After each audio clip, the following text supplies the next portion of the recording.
Bismillahirrahmanirrahim. Assalamualaikum warahmatullahi wabarakatuh. Saya Mudrika Putri. Di sini saya akan menjelaskan materi pertama, yakni bangsa Islam di Arab. Yang pertama ada watak, budaya, dan kepercayaan bangsa Arab sebelum Fathul Mekkah.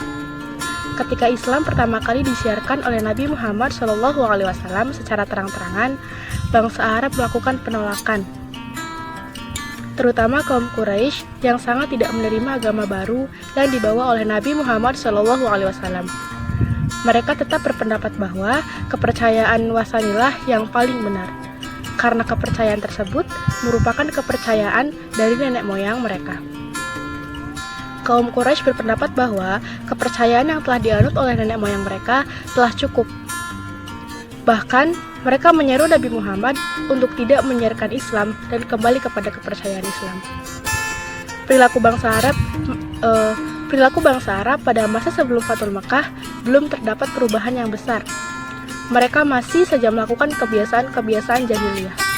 Hanya beberapa orang yang masuk yang mengalami perubahan-perubahan perilaku. Sedangkan, sebagian besar bangsa Arab yang belum masuk Islam tetap meneruskan kebiasaan-kebiasaan mereka. Yang kedua, ada watak, budaya, dan kepercayaan bangsa Islam setelah Fathul Mekkah.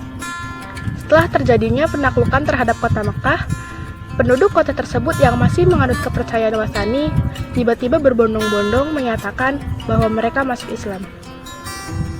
Maka sejak itu, terjadi perubahan-perubahan yang benar terhadap mereka, baik dari segi watak, budaya, atau kepercayaan. Dari segi watak, perubahan yang terjadi yaitu bangsa Arab yang semula sangat bangga dengan kabilah, darah, dan turunannya masing-masing, maka ketika masuk Islam telah menjadi agama yang mereka anut, mereka dipersatukan di atas suatu bendera dengan satu nama, yaitu Islam. Sehingga bangsa Arab saat itu saling menghormati satu sama lain, dan karena itu pula perselisihan antar kabilah yang sering terjadi pada masa jahiliyah dapat dihindarkan. Dilihat dari segi budaya, perubahan yang terjadi adalah yang pertama, bangsa Arab yang semula sangat gemar melantunkan dan mendengarkan syair-syair, pada saat masuk Islam, mereka membaca Al-Quran siang dan malam.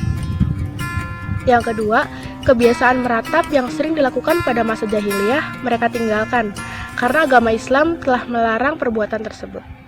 Yang ketiga, pada zaman Islam, bangsa Arab juga telah merubah kebiasaan mereka yang suka membunuh anak perempuan yang baru lahir. Yang keempat, terhapusnya sistem perbudakan, karena dalam Islam semua orang memiliki hak yang sama. Yang kelima, adanya pengaturan terhadap pernikahan, sehingga kebiasaan mengawini janda bekas ayah yang dilakukan oleh masyarakat jahiliyah itu dilarang. Dan yang terakhir, ada perubahan-perubahan yang dibawa Islam dalam sistem kepercayaan bangsa Arab sangatlah terlihat jelas. Bangsa Arab tidak lagi menyembah berhala, matahari, ataupun bulan. Mereka mengamalkan ajaran-ajaran Islam seperti sholat, puasa, membayar zakat, dan haji. Sekian presentasi dari saya, kurang lebihnya mohon maaf. Wabillahi taufiq wal hidayah. Wassalamualaikum warahmatullahi wabarakatuh. Assalamualaikum warahmatullahi wabarakatuh. Pada kesempatan kali ini saya Irbanur Hidayah akan menerangkan materi awal mula hubungan bangsa Mongol dengan Islam. Pada tanggal 10 Februari 1258 Masehi, Hulagu Han sebagai pemimpin dinasti Mongol yang berkuasa pada saat itu beserta ratusan bala tentaranya melakukan invasi ke wilayah Timur Tengah. Yang paling disorot di sini adalah kota Baghdad, yang mana kita tahu kota Baghdad adalah pusat pemerintahan dinasti Abbasiyah pada masa itu. Setelah pasukan Hulagu datang dan mengepung kota Baghdad, tentu saja hal ini menimbulkan peperangan hebat di antara pasukan Khalifah Baghdad dan juga pasukan Hulagu Han. Khalifah Baghdad yang menilai perang tersebut sangat merugikan, berinisiatif untuk mengajak perundingan dengan mengutus seorang utusan yang bernama Ibnu Al-Qaumi kepada Hulagu Han. Namun, Hulagu Han malah menolak jalur perundingan tersebut. Hingga akhirnya, selang beberapa hari kemudian, Hulagu malah membantai sang Khalifah Baghdad, sebagian besar keluarga Khalifah, pejabat tinggi negara Baghdad, dan juga penduduk muslim Baghdad yang tidak bersalah pada peristiwa tersebut. Lambat laun, maka terbukalah pintu masuk penyebaran Islam bagi bangsa Mongol yang menduduki Baghdad pada saat itu, hingga akhirnya kota Baghdad yang dipimpin oleh Hulaguhan itu berakhir. Selanjutnya ada kepemimpinan Timur Leng. Timur Leng adalah seorang pemimpin dan penakluk Turki yang terkenal pada abad ke-14. Dia adalah seorang muslim namun otoriter. Terakhir ada dinasti Golden Horde. Pemerintahan atau pemimpin Golden Horde yang paling terkenal yaitu Uzbek Khan. Dalam masa pemerintahannya, 100% bangsa Mongol menganut agama Islam dan menjadikan agama Islam sebagai agama resmi negara mereka. Dalam masa pemerintahan Uzbek Khan juga, ibu kota Sarai Baru bisa sejajar dengan ibu kota Baghdad dari segi keindahan bangunannya. Hal ini pula yang mengakibatkan perubahan yang signifikan, yaitu terserapnya nilai-nilai Islam bagi segenap bangsa mereka. Dan pada masa sekarang, bangsa Mongol itu sebagian besar menganut agama Buddha, sisanya ada agama Kristen, Islam, agama lain, dan ada pula yang ateis. Mungkin itu saja penjelasan dari saya, semoga bisa dimengerti. Kurang lebihnya mohon maaf. Wassalamualaikum warahmatullahi wabarakatuh. Assalamualaikum warahmatullahi wabarakatuh. Nama saya Vigi Faniegi dari kelas PIK semester 3 dengan NIM 1908101096. Di sini saya dari kelompok 11 mata kuliah pengantar sejarah peradaban Islam yang akan sedikit menjelaskan mengenai bangsa Islam di Turki. Sebagian ahli mengemukakan bahwa bangsa Turki merupakan keturunan Katura atau budak perempuan keturunan Nabi Ibrahim alaihissalam.